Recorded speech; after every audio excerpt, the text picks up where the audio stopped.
යේසුස් ක්‍රිස්තුස් වහන්සේගේ නාමයෙන් ඔබ සියලු දෙනා ඉතා ආදරයෙන් පිළිගන්නවා. ඔබ අපි හැමෝම සමහර විට කිතුණුව වෙන්න පුළුවන්. නමුත් අපි බොහෝ විට කිතුණුවෝ කියන නාමික ඒ තනතුර විතරක් දරාගෙන ඉන්නවා වෙන්න පුළුවන්.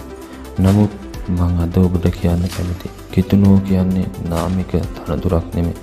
ඒ අපේ ජීවිතයේ යේසුස් වහන්සේට කරන කැපවීමක්.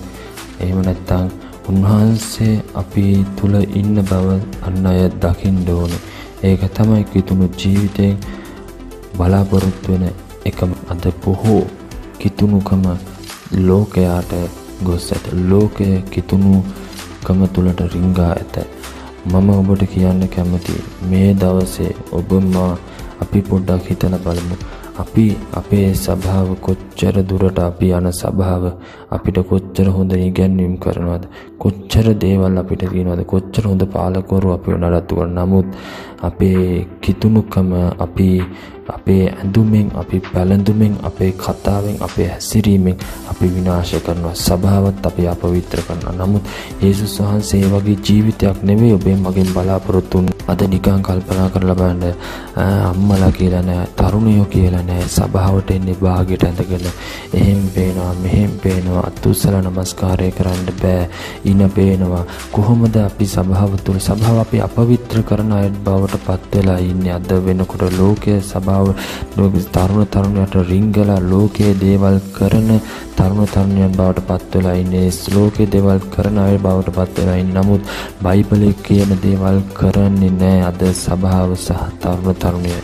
ඔබ කිතුණුවෙක් වෙන්න පුළුවන්. ඔබ කිතුණු දරුවෙක්, තරුණියක් වෙන්න පුළුවන්. කිතුණු අම්මා කෙනෙක් වෙන්න පුළුවන්. නමුත් බයිබලයේ 1 තිමෝති පොතේ 4 වෙනි පරිච්ඡේදයේ 12 වෙනි පදයේ කියලා බලන්න, යෞවන අනුබේ යෞවනකම සුළු කරන් දෙන්න එපා. කතාවෙන් හැසිරීමෙන් අන් අයට ආදර්ශයක් දෙන්න කියලා බයිබලයේ කියනවා.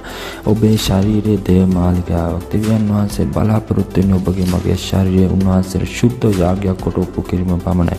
නමුත් අද කිතුණුව ලෝකයේ තුලට රිංගා ඇත. ලෝකයේ කිතුණුවන් තුලට රිංගා ඇත. සභාව අපවිත්‍ර වීමෙන් පවතී. සභාවේ ගීතිකා කණ්ඩායම, එහෙම නැත්නම් මූලික තනතුරු දරන ඒ වේදිකාවේ ඉන්න අය පව බලන්න හිරට ඇඳගෙන පල්ලෙහා ඉන්න මිනිස්සුන්ට ඔවුන්ගේ සිතුවිලි වෙනස් වෙනවා. මම මේ කියන දේවල් සමහර අය හිතන්න පුළුවන්. ඉතින් ඒ අයගේ බලන බැල්ම එහෙමද? නමුත් බයිබලයේ කියන ඔබේ කතාවෙන් හැසිරීමෙන් තව කෙනෙකුට ආදර්ශයක් වෙන්න. ඒ කෙනා දිහා බලන, ඒ කෙනා ඔයා දිහා බලන විදියවත් මම බලන විදිය වෙන අපිට වෙනස් කරන්න බෑ. අපිට පුළුවන් අපිව වෙනස් කරන මේ ගමන යන්න. ඔබ මං කිතුණුවක් වෙන්න. අපි ලෝකයට ආදර්ශමත් වෙන කිතුණු, අපි අනිත්යට ආදර්ශමත් වෙන කිතුණු වෙන්න පුළුවන්. සමහර විට බලන්න රාත්‍රී භෝජනේ ගන්න එනවා. සමහර අය සතිය පුරා බුලත් විට කරනවා, පව් කරනවා, බොනවා. නමුත් ඇවිල්ලා රාත්‍රී භෝජනේ ගන්න හිතගෙන ඉන්න. කාවද මේ රවට්ට ඔබමයි රවට්ටන්නේ, මම ආවමයි රවට්ටන්නේ. මම මේ දවසේ ඔබට කියන්න කැමතියි ප්‍රිය හිත මිතුර, තරුණිය, ඔබගේ විලාසිතාව ඔබට සුදුසු දේවල් විතරක් කරන්න. අපේ ඇඟ පෙන්වීම අපේ විලාසිතාව නෙමෙයි, අපේ හරහේ පෙන්වීම විලාසිතාව නෙමෙයි. ඒක දේව මාලිගා විනාශ කිරීමක්. ඔබ හිතන්න බලන්න, අම්මලා තාත්තලා ඔබ හිතලා බලන්න, ඔබගේ දරුවා සභාවට යන්නේ කොහොමද? ලෝකයට යන්නේ කොහොමද? ඔහු අය ගැලීම ලැබපු කිතුණුවක් වෙන්න පුළුවන්. ඔහු අය කොහොමද ලෝකයට යන, කොහොමද අඳින්නේ, කොහොමද පළඳින්නේ? සභාවට යනකොට ඔබට කියන්න පුළුවන් මේක අඳින්න එපා, මේක සුදුසු නෑ. මොකද ඔබගේ ශරීර දේව මාලිගාවක්. ඔබ යන්නේ සභාවට, පිළිවෙලකට යන්න. ඔබගේ ඇඳුම දිහා බලන්න නෙමෙයි සභාව ඉන්නේ. සභාව කියන්නේ ෆැෂන් ෂෝ කරන තැනක් නෙමෙයි. සභාව කියන්නේ සුද්ධ මනාලියක්. ඒක දෙවියන් වහන්සේට කරන නමස්කාරයක්. සමහරට ඔබ තුලින් අලුත් මිනිසෙක් සභාවට එන්න පුළුවන්. සමහරට ඒ මනුෂ්‍යයාගේ නමස්කාරය, මනුෂ්‍යයාගේ දේවල් ඔබ තුලින් කැඩෙනවා වෙන්න පුළුවන්. ඔබ සභාවේ කොතනක හිටියත්, මොන තනතුර දරුවත් ඒක නෙමෙයි ප්‍රශ්නේ. ඔබ තුලින් තව මිනිසෙකුගේ නමස්කාරය කැඩෙනවා වෙන්න පුළුවන්. මම මේ දවසේ ඔබට කියන්න කැමති එහෙම කරන්න එපා. සභාව කියන්නේ ඉතාමත් පිරිසුදු තැනක්. ඒක විනාශ කරන්න එපා. ඒක අපවිත්‍ර කරන්න එපා. ඒක ෆැෂන් ෂෝ කරන තැනක් නෙමෙයි. ඒක විලාසිතා කරන තැනක් නෙමෙයි. ඔබගේ ශරීරය අන් අයට පෙන්වන්න එපා. ඒ සභාව කියන්නේ බාගයට ඇඳගෙන යන්නේ තැනක් නෙමෙයි. සභාව කියන්නේ බාගෙට දේවල් කරන තැනක් නෙමේ. ඔබ කොච්චර වර්ෂිප් කරත් වැඩක් නැහැ. ඔබ කොච්චර අතිස්වත් වැඩක් නැහැ. ඔබ කොච්චර මේවා කරත් කමක් වැඩක් නැහැ. දෙවියන් වහන්සේ පිළිගත හැකි වූ යාගයක් කොට ඔබගේ ශරීරය උන්වහන්සේ ඉදිරියේ ඔප්පුුනේ නැත්තා. අද බලන්න සභාවට යන බොහෝ තරුණ එහෙම නැත්නම් බොහෝ කාන්තාවන් බලන්න කුණ්ඩේ පාට කරගෙන කරා බුදාගෙන රැවුල කුණ්ඩේ වවාගෙන සභාව කියන මේ තැනටත් ඊටමත් අගෞරවයක් වෙන විදිහට හැසිරෙනවා. දෙවියන් වහන්සේ ඔබෙන් බලාපොරොත්තු වෙන වෙන ජීවිතයක් නෙවෙයි සභාව පිරිසිදු වෙන්න ඕනේ. ඔබේ ජීවිතය සභාවට යනකොට වෙනස් වෙන්න ඕනේ. කුණ්ඩේ රැවුල වවලා පාට කරපු කෙනෙක් ඉන්නවනම් සභාවට යනකොට ඒක මාරු වෙන්න ඕනේ. මම ඔබට කියන්න කැමතියි සමහර දෙමාපියෝ සමහර තරුණියෝ සන්ඩේ ස්කූල් ගිහිල්ලා සබත් පාසල් ගිහලා දේව වචනේ දැනගෙන අවුරුදු 20 වෙනකොට ඔවුන් සම්පූර්ණ ලෝකාකාරයටපත් වෙනවා. මම ඔබට කියන්න කැමතියි ඔබේ කොණ්ඩේ පාට කරන්නවත් ඔබට කරාඹු දාන්නවත් ඔබට කොණ්ඩේ වවන්නවත් ඔබට බාගෙට අඳින්නවත් ඉන පෙන්නන්නවත් අත් නැති අය වදින්නවත් සභාව අපිරිසිදු කරන්නවත් නෙමෙයි යේසුස් වහන්සේ කල්වාරි කුරුසයට ගියේ. යේසුස් වහන්සේ ලේ වැගිරු යේසුස් වහන්සේ අන ගසුන් ලැබුවේ කසපාර ලැබුවේ ඔබට ওই විකාර දේවල් සභාව තුල කරන්න නෙමෙයි.